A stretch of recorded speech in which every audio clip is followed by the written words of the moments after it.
নমস্কার, আমি অ্যাস্ট্রোলজার সুজিত আমার ইউটিউব চ্যানেলের সকল দর্শকদের স্বাগত জানাই। আজকের আলোচ্য বিষয় মাসিক রাশিফল কন্যা রাশি বা কন্যা লগ্ন ডিসেম্বর 2025 অর্থাৎ বছরের শেষ মাস কেমন যাবে সেই বিষয়ে আজকের আলোচনা। এই আলোচনার মধ্যে থাকবে চাকরি, ব্যবসা, কর্ম, দাম্পত্য জীবন, প্রেম, সন্তান, অর্থভাগ্য, পরিবার, পারিপার্শ্বিক পরিস্থিতি, সেই সাথে থাকবে নাক্ষত্রিক আলোচনা ও প্রতিকার প্রতিবিধান। তাই আপনারা ভিডিওটি স্কিপ না করে পুরো আলোচনাটি মন দিয়ে শেষ পর্যন্ত শুনবেন। এই ভিডিওটি আপনাদের উদ্দেশ্যেই বানানো হয়েছে, তাই আপনারা ভিডিওটিতে অবশ্যই একটি লাইক দেবেন। তাছাড়া যারা আমার চ্যানেলে নতুন করে যুক্ত হয়েছেন তারা প্রত্যেকে চ্যানেলটিকে সাবস্ক্রাইব করবেন, তার পাশাপাশি অল নোটিফিকেশনটিকে ক্লিক করবেন। এছাড়া ভাগ্যের দিক থেকে কোনো রকম সমস্যা থাকলে আমার সাথে কনসাল্ট করতে পারেন, তবে আমার কাছে ফ্রিতে কোনো ভাগ্য বিচার পাবেন না। আমার কাছে ভাগ্য বিচার করাতে গেলে আগে বুকিং করতে হবে। তাছাড়া আমি বাস্তু বিচার করে থাকি, তার আগে বাস্তু মানে কি সেটা আগে বোঝা দরকার। প্রথমত বলি, বাস্তু মানে আপনার বাড়ি, আপনার ঘর। সেই বাড়ি বা ঘরের কোন দিকে কোন রং করলে সুখ, শান্তি, অর্থ ফিরে আসবে, রোগমুক্ত থাকবেন, কোন দিকে কোন খাট ব্যবহার করলে দাম্পত্য কলহ অশান্তি কমবে, কোথায় আলমারি রাখলে টাকা পয়সা জমবে, সেভিংস হবে, কোন দিকে রান্নাঘর করলে নেশাদ্রব্য পান করবে না, মদ খাবে না, কোন দিকে শৌচালয় করলে মারক ব্যাধি কোনো অসুখ হবে না, এই রকম A to Z সমস্ত তথ্য লিখিত আকারে প্রকাশ করা হবে। তাই বাড়িঘর করার আগে 10 বার ভাবুন, নিজে থেকে করবেন না, কোনো বাস্তুবিদকে দিয়ে অবশ্যই করাবেন। তাই বন্ধুরা, আপনাদেরকে সঠিক পরামর্শ দেওয়ার চেষ্টা করি। যারা আমার কথা শুনবেন তারা অবশ্যই আমার সাথে যোগাযোগ করবেন, বুকিং করবেন। বুকিং না করা পর্যন্ত আপনাদের কোনো প্রশ্নের উত্তর জানানো হবে না। আপনাদের আরেকটা কথা বলবো, আর্থিক দিক থেকে সামর্থ্য না থাকলে আমাকে কল করবেন না। চলুন কথা না বাড়িয়ে মূল আলোচনায় প্রবেশ করা যাক। আজকের আলোচ্য বিষয় মাসিক রাশিফল ডিসেম্বর 2025। কন্যা রাশি, কন্যা কালপুরুষের ষষ্ঠ রাশি, বুধের দ্বারা নিয়ন্ত্রিত এবং পৃথ্বীতত্ত্বের রাশি। কন্যা রাশির দ্বাদশে কেতু, ষষ্ঠে রাহু, চতুর্থে মঙ্গল, 16 তারিখের পরে রবি চতুর্থে প্রবেশ করবেন। শনি তো আগে থেকে সপ্তমভাবে রয়েছেন। নভেম্বর মাসের 28 তারিখে তিনি মার্গী হচ্ছেন। তার সঙ্গে বৃহস্পতিকে দেখতে পাওয়া যাবে দশমভাবে। এই গেল গ্রহদের অবস্থান। মূল আলোচনা শোনার আগে প্রত্যেকে ভিডিওটিতে একটি লাইক অবশ্যই দেবেন। চলুন মূল অংশে প্রবেশ করা যাক। কন্যা রাশির জাতক বা জাতিকাদের মধ্যে বেশিরভাগ ক্ষেত্রেই লক্ষ্য করা যায় উৎপাদনশীল মনোভাবাপন্ন মানসিকতা, অর্থাৎ গ্রো করবার মেন্টালিটি। কন্যা প্রচণ্ড নিরীহ প্রকৃতির জাতক বা জাতিকা হয়ে থাকেন এবং তাদের মধ্যে সেন্সিটিভ মানসিকতাও লক্ষ্য করা যায়। এরা প্রচুর পরিশ্রমী হয়ে থাকেন। সুতরাং কন্যা রাশির মধ্যে যে বৈচিত্র্যগুলো লক্ষ্য করা যায় সেটা অন্য কোনো রাশির মধ্যে লক্ষ্য করা যায় না। দশমভাবে বৃহস্পতি বক্রী হয়ে রয়েছেন, ফলে যারা চাকরির জন্য প্রস্তুতি নিচ্ছেন এবং পরীক্ষা দিয়ে ফেলেছেন তাদের চাকরি হবে, এটা নিশ্চিতভাবে বলা যায়। কন্যা এগোতে পারবেন, প্রফেশনাল গ্রোথ দেখতে পাওয়া যাবে, নতুন কর্মক্ষেত্র তৈরি হবে, আপনার উন্নতি, অপরের যন্ত্রণা বৃদ্ধি এটা ঘটতে পারে। আপনাকে দেখে মানুষের মনের অস্থিরতা বাড়তে পারে, তারা মাথা ঠিক রাখতে পারবে না, নাম যশ প্রভাব প্রতিপত্তি ইত্যাদি বাড়বে। এই বিষয়ে 100% বলা যায়। কন্যার শরীর স্বাস্থ্য মোটামুটি ভালোই যাবে, অ্যাক্টিভিটি লেভেল সেটাও বাড়তে দেখা যাবে। যারা নার্ভের সমস্যায় ভুগছেন তারা কিন্তু সমস্যার মধ্যেই থাকবেন। 1 তারিখ থেকে 5 তারিখ পর্যন্ত হঠাৎ করে শরীরটা খারাপ হতে পারে, কারণ বুধের উপর রাহুর দৃষ্টি থাকছে।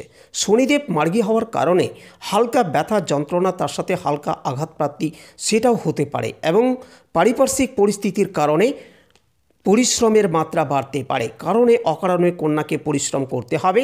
এর কারণ হলো সপ্তমে যেহেতু শনিদেব মার্গী গতিতে রয়েছেন এবং অধিক বলশালী প্রাপ্ত করেছেন। পাপগ্রহ ষষ্ঠপতি শনিদেব তিনি ব্যথা যন্ত্রণা কষ্ট ইত্যাদিকে বাড়িয়ে দেবেন। আর শনিদেবের ধর্মই এটা, সকল জীবকে কষ্ট দেওয়া, পিষ্ট করা, চাপ দিয়ে দেওয়া।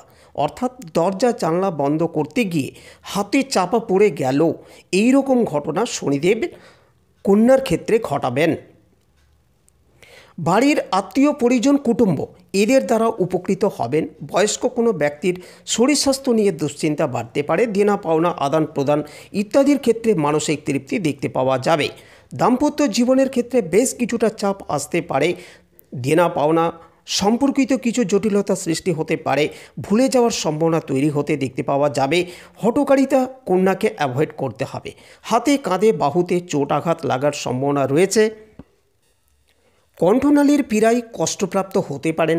বিপজ্জনক কাজ এড়িয়ে চলার চেষ্টা করুন। ইলেকট্রনিক কাজকর্ম থেকে দূরে সরে থাকুন। প্রত্যেকটি কাজ সিস্টেম ওয়েতে করতে হবে।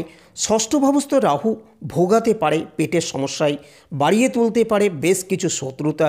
নিজের ব্যবহারটাকে ঠিক রাখার চেষ্টা অবশ্যই করুন, তবে একটি বিষয়ে প্রচণ্ড খেয়াল রাখতে হবে, সেটি হলো যে কোনো ব্যক্তি চাইলে আপনার সঙ্গে শত্রুতা করতে পারে না। শত্রুতা এমনি এমনি হয় না, যার তার সঙ্গে কারণে অকারণে কম্পিটিশানে নামার কোনো প্রয়োজন নেই। নিজের চরিত্র, নিজের ব্যবহার, নিজের স্বভাবের উপরে নিয়ন্ত্রণ বজায় রাখার চেষ্টা করুন। প্রেম, ভালোবাসার ইত্যাদির ক্ষেত্রে উন্নতি রয়েছে। অবিবাহিতদের বিয়ের কথাবার্তা ফাইনাল হয়েও না হওয়ার সম্ভাবনা লক্ষ্য করা যায়। স্বামী স্ত্রীর মধ্যে শরীর স্বাস্থ্য নিয়ে সমস্যা থাকলেও সামাজিক ক্ষেত্রে বড় ধরনের কোনো অশান্তি থাকছে না। স্বামী স্ত্রীর মধ্যে অ্যাটাচমেন্ট বাড়তে দেখা যাবে, এই বিষয়ে নিশ্চিত থাকা যায়। বাড়ি পরিবর্তনের সম্ভাবনা দেখতে পাওয়া যাবে। নতুন বাড়িতে যাওয়ার আগে অবশ্যই বাস্তু দেখে নিতে হবে।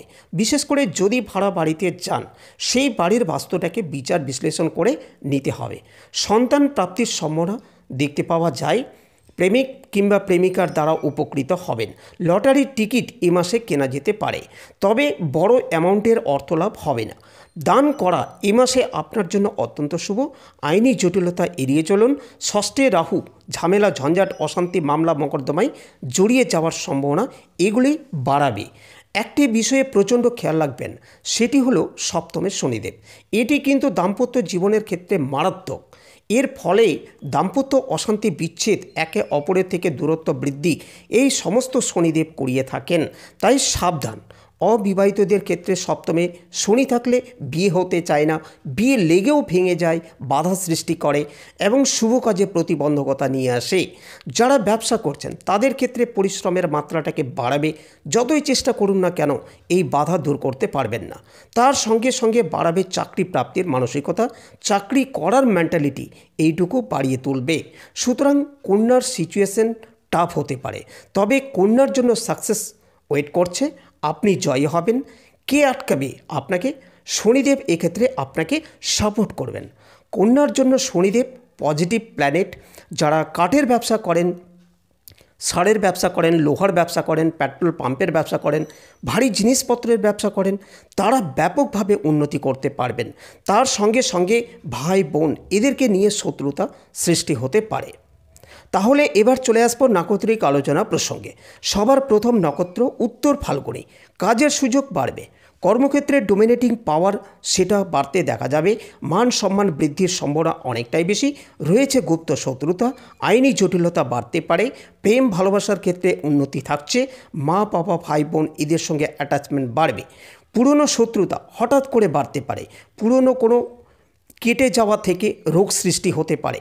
খরচের উপর নিয়ন্ত্রণ রাখুন। ইমোশনাল হওয়ার পরে হঠকারী সিদ্ধান্তে বেকায়দায় পড়তে পারেন।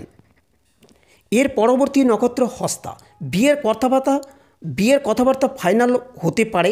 প্রচুর পরিশ্রমের ফলে শরীর ক্লান্ত হতে পারে। বাড়তে পারে আইনি জটিলতা। কাজকর্মের কিছুটা প্রেশার আপনাকে অস্থির করে তুলতে পারে। রিলেশনশিপের ক্ষেত্রে উন্নতি লক্ষ্য করা যায়। আঘাত প্রাপ্তির সম্ভাবনা থাকছে। অ্যাভয়েড করতে হবে সমস্ত রকম হঠকারিতা। চোখের সমস্যায় ভুগতে পারেন। পরবর্তী শেষ নক্ষত্র চিত্রা। ক্রিয়েটিভিটি বাড়বে। আইনি জটিলতা এটাও বাড়তে দেখা যাবে। প্রেম রিলেশনশিপের ক্ষেত্রে কিছুটা সমস্যায় পড়তে পারেন। সমস্ত রকম হঠকারিতা অ্যাভয়েড করুন। পেশাগত ক্ষেত্রে অস্থিরতার অবসান ঘটতে চলেছে। মানসিক দিক থেকে উন্নতি লক্ষ্য করা যাবে। নতুন রিলেশনশিপে চিত্রা এবার জড়াতে চলেছেন। পুরনো প্রেমে অশান্তির অবসান ঘটতে দেখা যাবে। হালকা পেটের সমস্যায় আপনাকে ভোগাতে পারে। এবার প্রতিকার বিষয়ে আলোচনা করব। যারা শারীরিক দিকে সমস্যায় রয়েছেন তারা ধারণ করুন গ্রিন অ্যাভেঞ্চুরিন 6মুখী রুদ্রাক্ষ এবং তার সঙ্গে 2টি 4মুখী রুদ্রাক্ষ। যারা অর্থনৈতিক দিক থেকে চাপের মধ্যে রয়েছেন তারা ধারণ করুন 6মুখী রুদ্রাক্ষ, পাইরাইটস এবং সিট্রিন ব্রেসলেট। এগুলো আপনাকে ভীষণ পজিটিভ রেজাল্ট দেবে। যাই হোক, কন্যা রাশি এবং তার 3 নক্ষত্র সম্পর্কে একটা ধারণা আপনাদেরকে শোনালাম।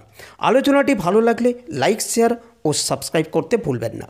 আলোচনাটি এখানে সমাপ্ত করলাম। ভালো থাকবেন প্রত্যেকে। ভিডিওটি শেষ পর্যন্ত শোনার জন্য প্রত্যেককে ধন্যবাদ।